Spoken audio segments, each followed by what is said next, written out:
할렐루야. 더드림교회 온라인 가정예배에 나오신 모든 성도님들을 주의 이름으로 환영하고 축복합니다. 하나님의 은혜를 사모하여서 하나님의 말씀과 가까이 하는 모든 성도님들의 삶 가운데 하나님의 복된 은총이 날마다 가득하기를 기도하겠습니다. 그럼 찬송가 488장 이 몸의 소망 무언가 함께 찬양 드리시면서 7월 마지막 주 더드림교회 온라인 가정예배 시작하도록 하겠습니다.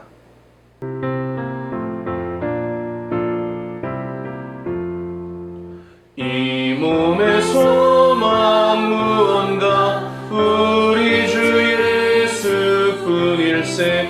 우리 주 예수밖에는 믿으리 아주 없도다. 주 나의 반석이시니 그 위에 내가 서리라. 그 위에 내가 서리라. 무섭게 바람 부는 밤 물결이 높이 설렐 때 우리 주 크신 은혜에 소망에 닿을 느리라.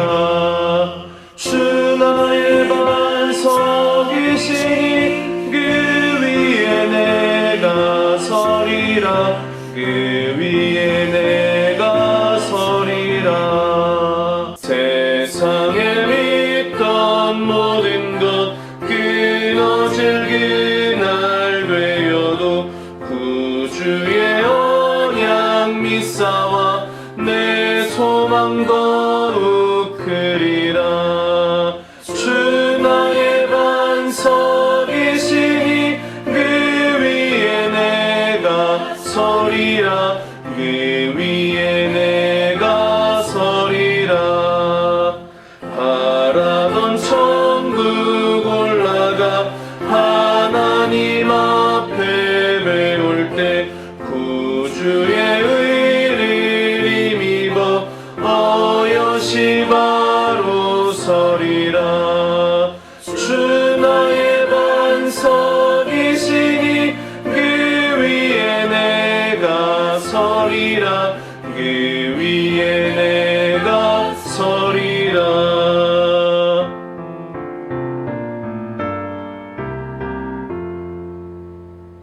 아멘. 오늘 우리에게 주시는 하나님의 말씀은 사무엘상 22장 1절로부터 10절까지의 말씀입니다. 사무엘상 22장 1절로부터 10절까지의 말씀입니다. 제22장.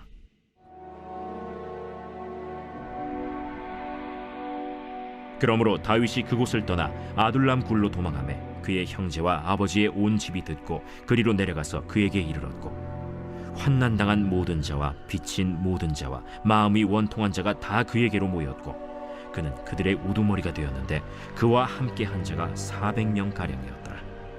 다윗이 거기서 모압 미스베로 가서 모압 왕에게 이르되 하나님이 나를 위하여 어떻게 하실지를 내가 알기까지 나의 부모가 나와서 당신들과 함께 있게 하기를 청하나이다 하고 부모를 인도하여 모압 왕 앞에 나아갔더니 그들은 다윗이 요새에 있을 동안에 모압 왕과 함께 있었더라. 선지자 갓이 다윗에게 이르되 너는 이 요새에 있지 말고 떠나 유다 땅으로 들어가라. 다윗이 떠나 헤렛 수풀에 이르니라. 사울이 다윗과 그와 함께 있는 사람들이 나타났다 함을 들으니라.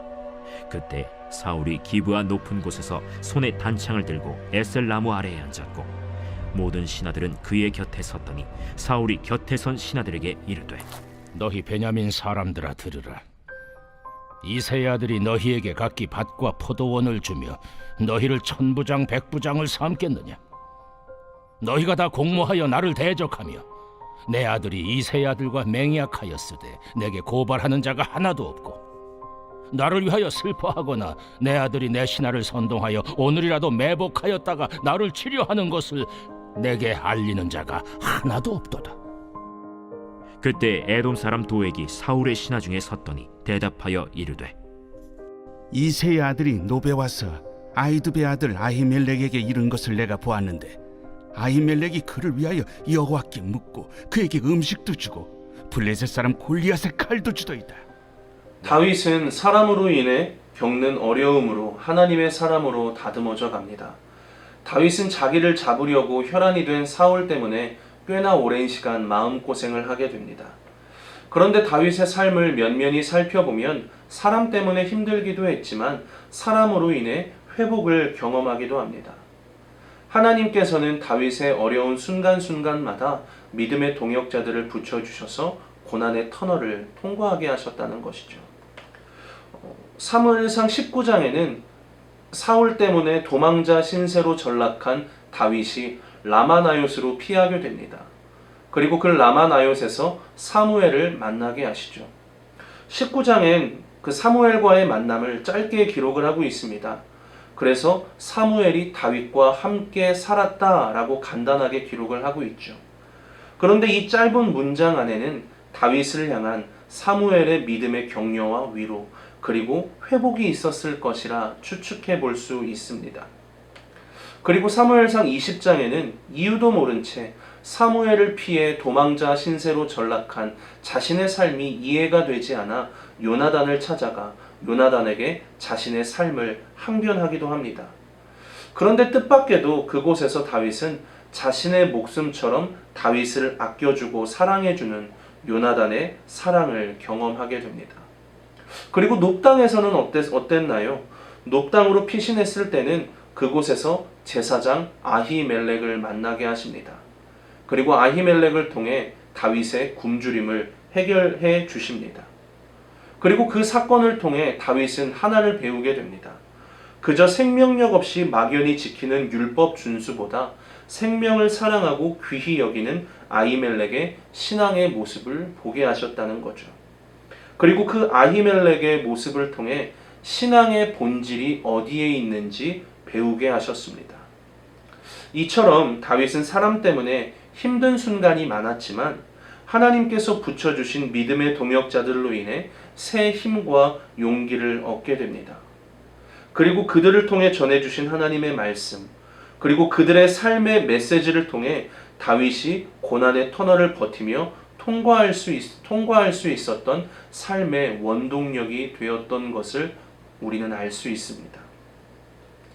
그리고 이제 다윗은 사울의 추격을 피해 아둘람 굴에 숨어 있습니다. 그런데 이때 그에게 사람들이 찾아오기 시작합니다. 다윗을 무시하던 형제들과 온 가족이 찾아오고 환난당한 모든 자, 빚진 자, 마음이 원통한 자들이 하나둘 모이기 시작하는데 그 수가 400여 명 가량 된다고 본문은 기록을 하고 있습니다. 다윗은 가슴 아픈 사람들, 고통을 겪는 사람들, 그 시대의 패배자들을 만나게 됩니다. 다윗은 이스라엘의 왕이 되기 전에 쫓겨나고 배척당하고 억울한 자들의 지도자가 먼저 된 것입니다. 참 인간적으로 생각했을 때는 다윗의 지금의 상황은 말 그대로 답이 없는 상황입니다. 쫓겨다니는 신세도 억울한데 세상에서 버림받고 상처 입은 사람들만이 다윗에게 모여든 것입니다. 이왕 다윗에게 사람들이 모여들 것 같으면 실질적으로 도움이 될 만한 경제력과 군사력, 어느 것 하나 부족함 없는 사람들이 와서 다윗에게 힘이 되어주면 얼마나 좋을까요? 다윗은 그들을 보며 어떤 생각이 들었을까요? 하나님 해도 너무하신 거 아닙니까? 하나님 앞에 항변했을까요?